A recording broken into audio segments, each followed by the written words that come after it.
L'administration de M. Biden, le premier fournisseur de l'Ukraine en armes et en équipement militaire, tout confondu, est en train de faire le tout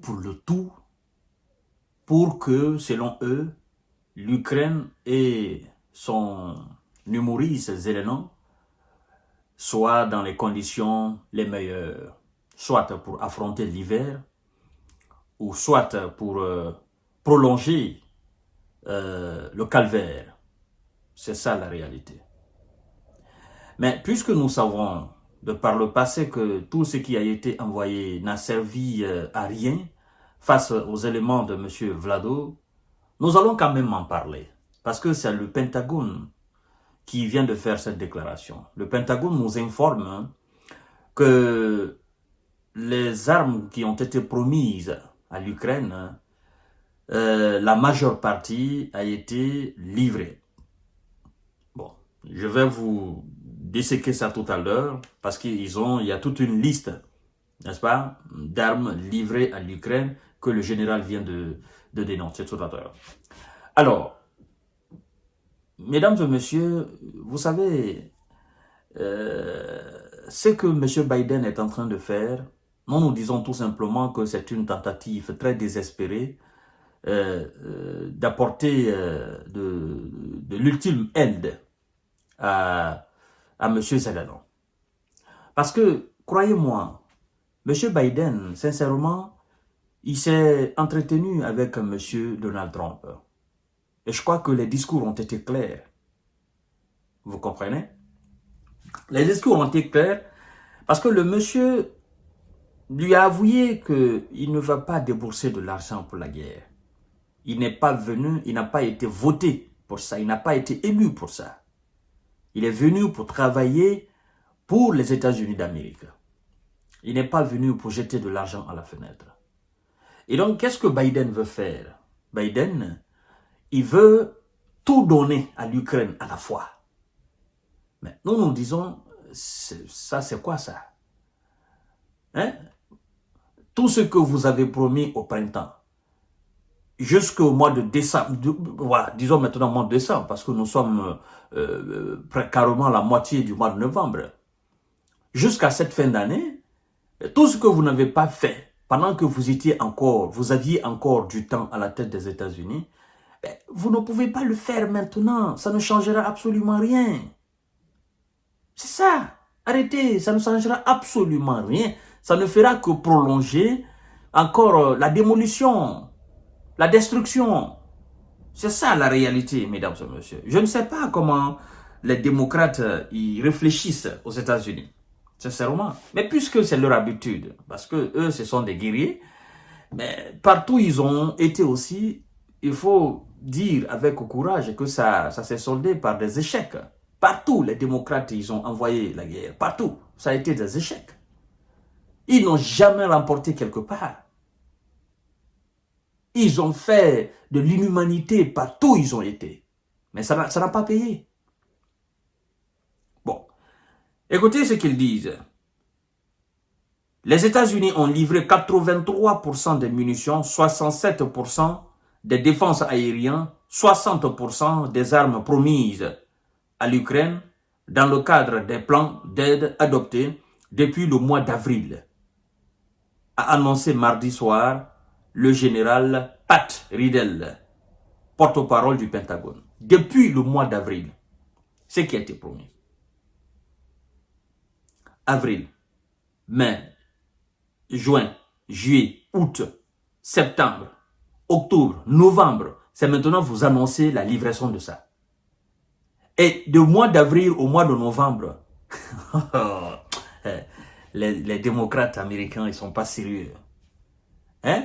C'est comme ça on peut les appeler, non? Parce que c'est comme ça eux-mêmes ils s'appellent. Bon, nous on va pas leur chercher autre nom. Ils se disent démocrates. Appelons-les comme ça. Ils sont pas sérieux. Genre, bon, comme nous quittons au pouvoir et nous ne savons pas comment Donald Trump va s'y prendre, comment il va se comporter vis-à-vis de notre poulain, nous allons le donner tout ce que nous avions promis. Mais moi, comme hier, j'ai abordé la question. vous parlez du mois d'avril. Mais moi, je pense que les 60 milliards qui ont été adoptés par le Congrès, ça n'a pas été fait au mois d'avril. Ouais, je crois que ça doit être dans les mois de juin, juillet, quelque chose comme ça là.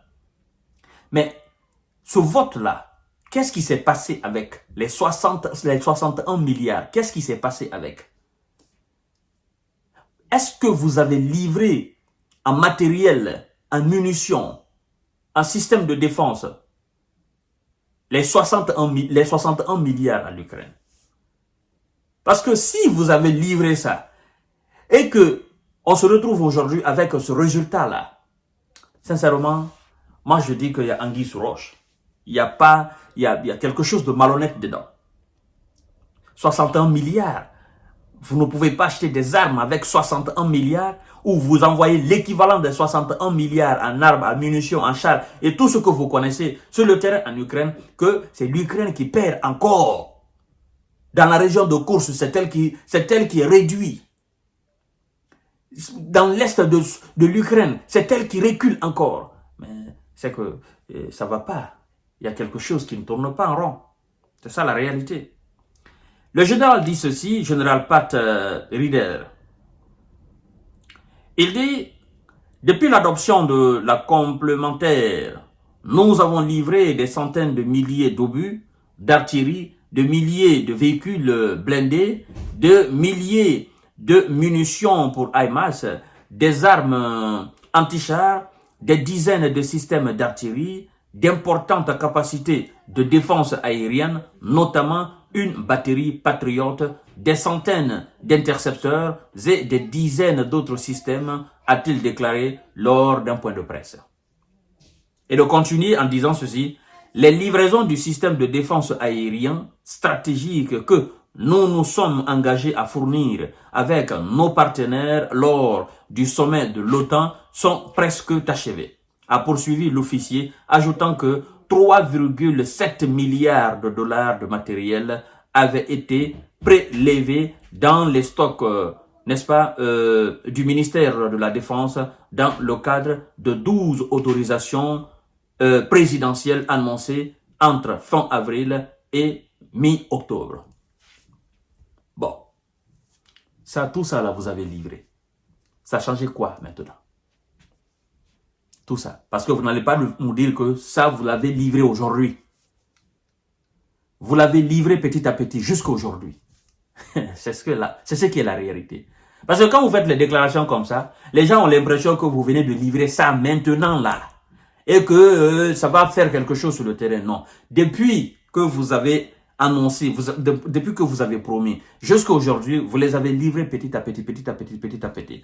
Maintenant, dites-nous en réalité, les 61 milliards que vous avez votés, laissez le sommet là de l'OTAN, machin, c'est que les 61 milliards que le Congrès a voté, où se trouve l'argent là? Où se trouve le matériel? Parce que l'argent ne va pas avoir. Vous allez dire non, l'argent nous avons pris...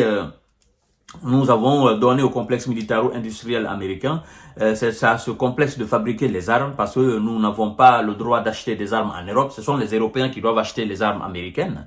Voilà, c'est comme ça se passe et c'est comme ça, ils sont obligés de le faire. Maintenant, ce que vous avez pris dans le stock de l'armée américaine, la Navy, et ce que le complexe militaro-industriel américain a fabriqué dans les 61 milliards, là, vous avez envoyé où? C'est ça, vous avez envoyé où? Il faut que vous nous dites cela. Parce que ça, là, ça ne change rien sur le terrain. 3,7 milliards. On ne gagne pas une guerre face à la Russie avec 3,7 milliards. Non, non, non, non. Même avec 1000 milliards, on ne gagne pas une guerre face à la Russie. Non. Parce que, en fait, autant vous montez, autant ils montent. On dit non, ils n'ont pas une économie forte. Mais vous qui avez des économies fortes là, autant vous montez, autant aussi la Russie monte. Autant vous placez la barre très haute, autant la Russie place aussi la barre très haute. Et c'est ce qu'on a constaté depuis tout ce temps-là. Il n'y a pas une alliance qui a donné l'argent à la Russie. Par contre, vous êtes dans une alliance. Une alliance qui a voté des centaines de milliards de dollars. Si on fait le cumul de tout, c'est des centaines de milliards de dollars. Les pays européens, asiatiques, américains. Si on fait le cumul de tout ce qui est envoyé à l'Ukraine. Mais face à ces 50 et quelques pays, la Russie elle est seule. Avec son économie qui est qualifiée d'une mauvaise économie, là, elle est seule. C'est pas croyable. Je vous donne rendez-vous tout à l'heure.